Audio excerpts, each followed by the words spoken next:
fam, welcome back to another vlog. So it's a Saturday today, January 11 and 12:36 na po ng tanghali ngayon. Kakatapos lang namin mag-lunch dito sa bahay and umakyat ako dito sa guest room dahil mag-iimpake po tayo. Ayan na yung maleta na gamit ko. So today ay may celebration kaming gagawin dito sa bahay. Third birthday ni Baby Zack. If you remember, meron tayong vlog na pumunta tayong Tagaytay nung birthday mismo ni Baby Zack. And ngayon, Saturday, in-invite namin yung mga cousins and the fam na pumunta dito sa bahay para mag-dinner, para sa birthday ni Baby Zack. Pero wala pa sila, mamaya pa yun sila. Nauna si Cass Karen sa baba. And the fam is preparing for our dinner later. Anyway, habang hindi pa busy ang lahat, tayo yung mag-impake. Para tomorrow, pahinga na lang tayo, kasi Monday ang flight natin to Sapporo. So ayun fam, mag-impake na tayo for our Sapporo trip. And I am so excited, although kinakabahan ako kasi it's gonna be really cold. Sapporo talagang nagsusnow na dyan, lalo na ngayong January. And buhos talaga yung snow. Chinek din namin yung weather forecast, talagang it's really snowing. Sa Asahikawa, -12 yung lowest on Tuesday. Wednesday, -15. Sa Furano, -17. And Sapporo, -10 and -15 respectively. So, ganun kalala ang weather sa Sapporo, as in sobrang lamig. Almaty nga lang, di ba, na -10, -12. Super lamig na talaga, like, ang sakit sa balat. Ngayon pa na -15, -17. Kaya, magpe-prepare talaga tayo ng bonggang-bongga. So, for this trip, magdadala ko ng 3 maleta, 2 check-in, and 1 hand carry. So, yung check-in natin is this one. Yung maleta natin from Innovator PH. And nagbabalik ang ating original na blue maleta. Ayan. So, itong 2 yung check-in natin. Kasi syempre, makakapal yung mga damit natin, fam. Kaya kailangan 2 maleta talaga yung dalhin. Also, we're gonna fly naman via Japan Airlines, no? Again, this trip is sponsored by Japan Airlines and Japan National Tourism Org. So, Japan Airlines ng sasakyan natin. Meron tayong baggage allowance na 2 large suitcases na pwedeng 23 kilos each. Okay, let's start with the undergarments. Lagi naman ako nagsastart sa undergarments, no? So, nilagay ko na dito yung underwear ko. Tapos, ito yung mga heat-tech socks na binili ko from Uniqlo. Nakita nyo na to sa vlog natin kung saan, ipinakita ko kung saan magandang bumili ng mga winter stuff dito sa Manila. So, prepare tayo ng mga heat-tech socks. Tapos, naglagay din ako ng mga ordinary socks kung sakaling kailanganin natin. Di bali nang marami tayong bit-bit kesa mamroblema tayo. So, ayan. Here's my packing cube para sa mga undergarments. Underwear, heat-tech socks, and handkerchief. Na-share ko ito na nakaraang vlog, no, na parang hindi kompleto yung suot ko nang wala akong dalang panyo. So, ayan.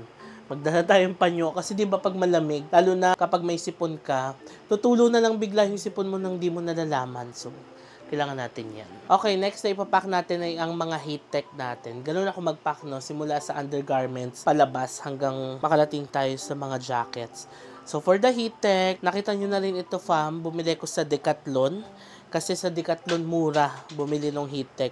And itong mga nabili ko is mas maganda na yung quality niya kaysa doon sa mga heat-tech na sinuot ko sa Kazakhstan. If you remember sa Decathlon vlog natin, merong mga 390, di ba? Pero ito parang mas mahal to, 800 tong binili ko. So, ibig sabihin, mas maganda yung quality niya. So, meron tayong heat-tech na pantaas. Ihiwalay ko muna yung mga pambaba. Black and white, para neutral colors lang, di ba? Yan, makakapal talaga to, fam.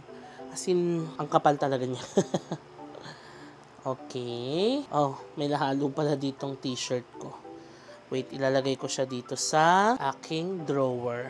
Sa mga nagtatanong kung saan ko nabili tong drawer na to, alam ko kasama to sa na-vlog ko nung lumilipat tayo dito. Meron akong playlist, fam, sa YouTube na house renovation playlist. Ayan, nandun tong cabinet na to. Okay. So, ilan ang heat-tech ko? Kasi meron pa akong heat-tech dito. Oh. Yung suot ko sa Kazakhstan. Dami ko palang dalang heat-tech. Ito, meron pa akong heat-tech from GU. Pero ito, parang manipis lang yata. Ito, hindi siya pang bonggahan. Ito, heat-tech pants. Ang dami ko na palang heat-tech pants, no? 1, 2. Is this a pants? Ano pala to? Pantaas. Okay. Teka, ayusin ko yung tupiin yan. Dito siya. So, 1, 2, 3, 4. I have 4 heat-tech pants. Okay. Tapos, yung pantaas ko, 1, 2, 3, 4. 4 na white, then 1, 2, 3 black. Okay. So, ayan, ipapak natin to lahat. Dadali natin to. Kasi, kailangan natin ng bonggang-bonggang heat tech sa Sapporo. Ito yung eco bag ng Decathlon. By the way, kung bibili kayo sa Decathlon, magdala kayo ng mga sarili nyong eco bag kasi hindi sila nagpo-provide doon ng bag. Kung wala kayong dala, bibili kayo nito, 60 pesos yata. Pero dinadala ko to sa trip kasi dito ko nilalagay yung mga nagamit na damit. So parang pwede na rin itong laundry bag. So lagay natin ang heat tech dito sa aking packing cube.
Okay, ito na ang ating mga heat tech. Safe na safe sa ating packing cube. So, meron na tayong 2 packing cubes. Next na ipack natin ay yung pants and yung pangtaas natin. Kuha tayo ng pants dito.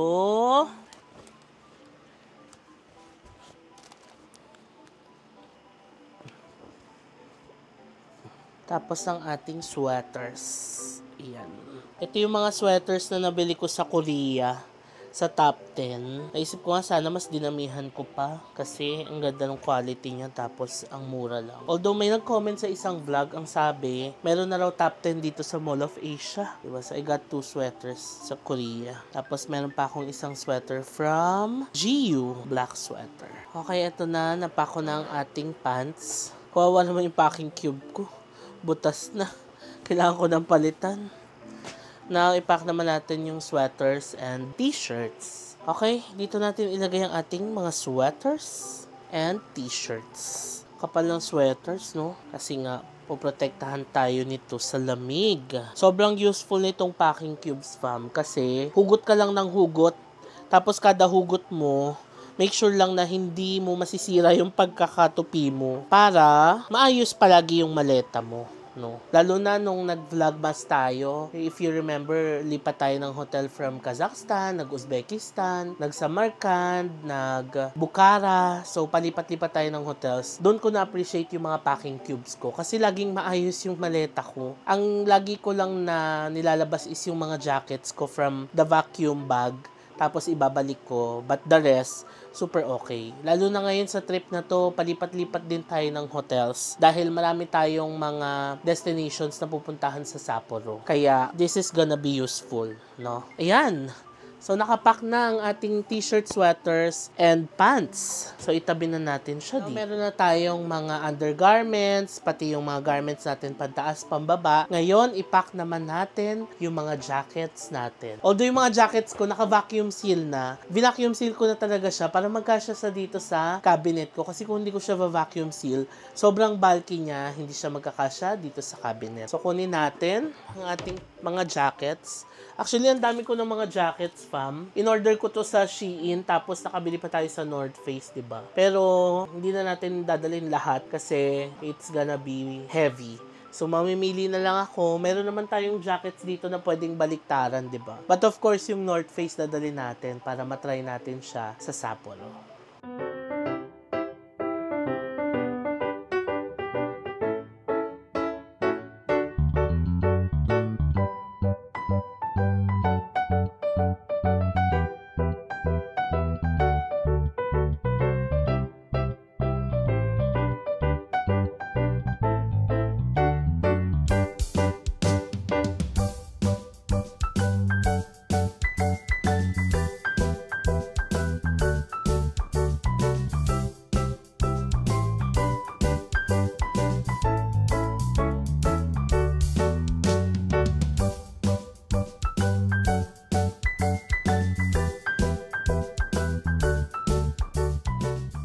Okay, nailabas ko na yung mga jackets na plano kong dalhin sa Sapporo trip natin.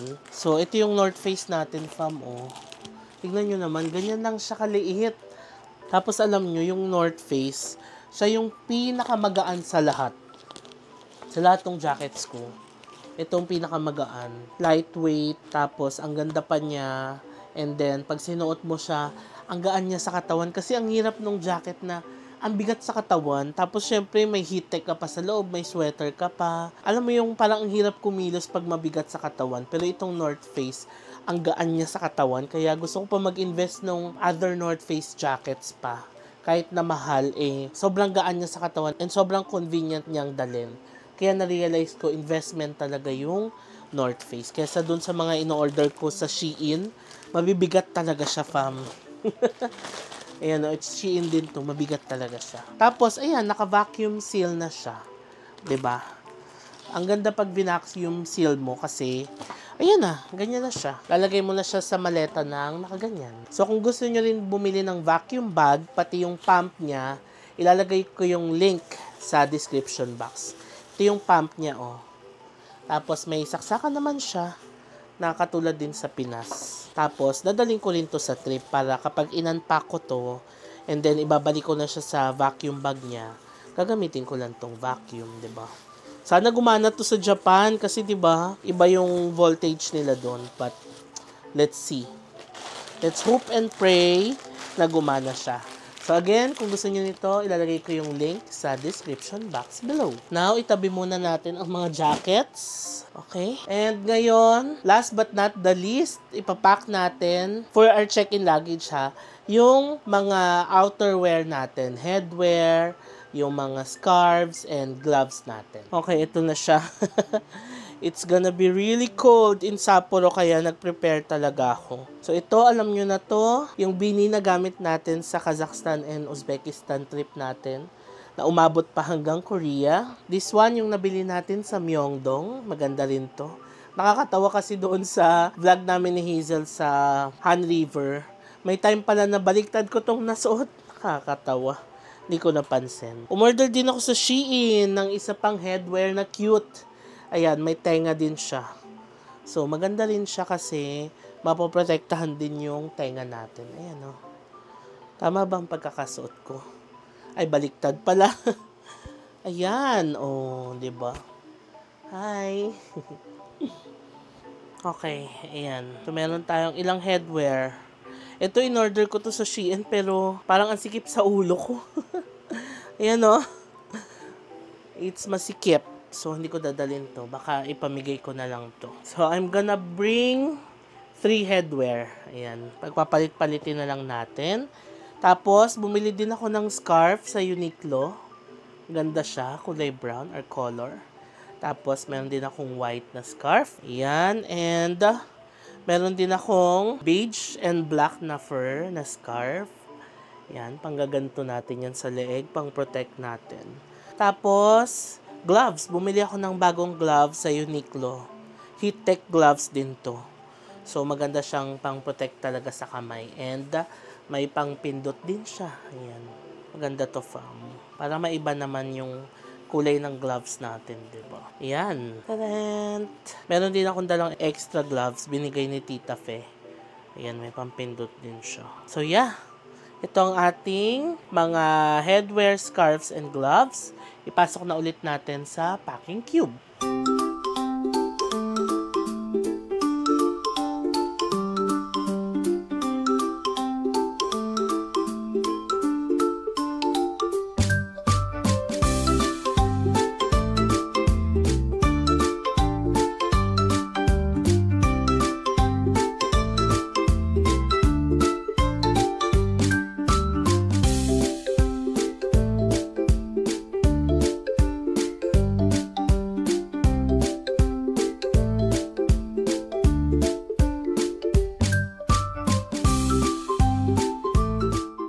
Alright, napack na natin ang ating headwear. Ayan na siya. 'Di ba? Ngayon, lagay na natin siya sa maleta. So, I guess, ibabalance ko siya, no? Dito ko na lang siguro lagay yung mga jackets ko sa ating blue maleta. Ayan. jackets and yung mga heat tech dito. Para balance. Yan. Para pauwi, meron pa tayong space for donkey shopping. Yan siya. Okay. Okay. Next naman is itong innovator luggage natin. Ito ilalagay ko na to dito. Pang laundry bag natin. Ooh. Okay, ngayon lagay natin itong mga gamit natin sa innovator na luggage. O diba? Yan naman ang maganda kapag naka-packing cubes. Ito, itabi na natin to for our laundry bag. Tapos, syempre ang ating toiletry bag. Tsaka ito, dali natin to. Hindi pwedeng makalimutan. Okay, singit lang dyan. And,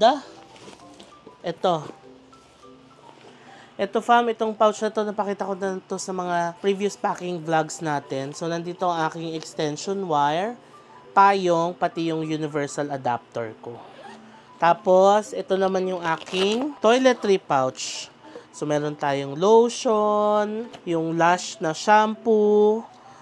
Ay, teka, kunin ko na yung Lush na sabon. Okay, ito yung ating Lush na sabon. Glow in the dark. Regalo to ni Miss Kate. Tapos, shampoo. Yan, nagdala na ako ng Lush. Of course, lotion. Sobrang importante nito kapag pupunta ka sa malamig na lugar. To keep your skin hydrated, no? Para hindi rin ma-irritate yung skin mo. Kasi, lalo na kapag kagaya ng skin ko na mabilis mag-dry, masakit siya kapag nagda-dry na kasi nagtutuklap-tuklap siya. Tapos, may dala lang din akong facial wash. Sorry, ang layo ba ng camera? Teka, ilapit natin. Ilapit ko kayo. Yan, better. So, lotion, nabili natin to sa Kazakhstan. Facial wash. Ito yung favorite naming facial wash ni Sis from Japan. Tapos, yung Lush natin na shampoo. And then, Lush na soap. Yan, tapos, mga stuff pa. Mga toiletries. Okay. So, ilagay na natin siya dito. Yan. Okay. Are we good? Yes, we're good. Kung may nakalimutan tayo, pwede naman nating ihabol na lang, di ba? Sara muna natin ito. For now, meron pa naman tayo hanggang bukas para isipin ano pa yung mga nakalimutan natin. Actually, ilipat ko na nga para balance. Wait. Ilipat ko na tong toiletry pouch ko, pati itong extension ko dito sa blue. Para balance, para hindi rin masyadong mabigat to. Tapos, ang maganda dito sa innovator luggage, meron kasi siyang pang-ibabaw. So, for example, nakalock na yung dito mo. Ngayon, pwede mo siyang buksan dito. Dito ko ilalagay yung jacket ko na gagamitin ko pag land ng Sapporo. Ayan siya, oh. Ayan. So, dito lang siya. Ayan. Para pagka-land ng Sapporo, ito lang yung bubuksan ko. Kukunin ko tong jacket, diba? Baka ilagay ko na rin pala dito yung gagamitin kong headwear and gloves kung sakali. Yeah, that's it. Tingin ko mas okay dalhin ito pang hand carry. This one. Itong aking APC na bag. Kasi mas madaling dumukot pag kailangan mo ng passport o dukot mo lang dito. Ang hirap lang kasi sa APC na bag, wala siyang volume. So, ganyan lang siya. But yeah, okay na rin kasi gaganito ko lang naman siya eh. Yun, oh. Okay, siguro ito na lang. So, hindi po na natin magagamit ang ating LV na bag. Pasok na natin siya sa loob. Next time na natin siya gamitin. Yung medicine kit, kukunin ko na lang mamaya. Sobrang importante nun, fam, ha? Medicine kit talaga pag nagta-travel. Hindi lang pag winter. Kahit saan man ang destination ninyo, it's very important to bring your medicine. Yung mga maintenance, yung gamot, and syempre, yung mga over-the-counter medicines, paracetamol, tapos, pang sakit ng tiyan, pang sakit ng ulo, pag sinipon. Lahat yan, kumpleto ako niyan. Kasi nga, mahirap lalo na kapag malamig na lugar, mas prone tayo sa sipon. So yun fam, kunin ko na lang mamaya yung medicine. Ang i-impake ko na lang is yung hand carry ko na yellow. Mabilis na lang, pati yung ilalagay ko dito Dito yung mga passport, wallet, cellphone camera, tapos ito yung pang-hand carry ko. So yeah, okay na tayo. Ipa-final pack ko na lang siya maybe tomorrow. Isipin ko pa yung mga dadaling ko. Kukunin ko pa yung passport ko, tapos yung natirang Japanese yen natin, dadalhin din natin, and baka magdala ako ng isang Suica card kung sakaling kailanganin natin. So yun lang, kompleto naman na, I think. And confident naman ako doon sa mga napak ko na mapoprotektahan talaga tayo sa lamig. No? Kasi super lamig. Hanggang -17 yung ma-experience natin sa Sapporo. So yun lang fam ang ating packing vlog. This is gonna be my first time in Sapporo. So super excited ako. And praying na makayanan natin yung lamig with all the essentials na pinak natin ngayon. And sana nakakuha rin kayo ng idea. Lalo na kung paplano rin kayo ng mga winter trips ninyo, especially sa Sapporo kasi mag-ice festival na doon. So, I feel na marami kayong pupunta rin doon, no? Mag-bundle up talaga, mag-prepare talaga ng damit for winter.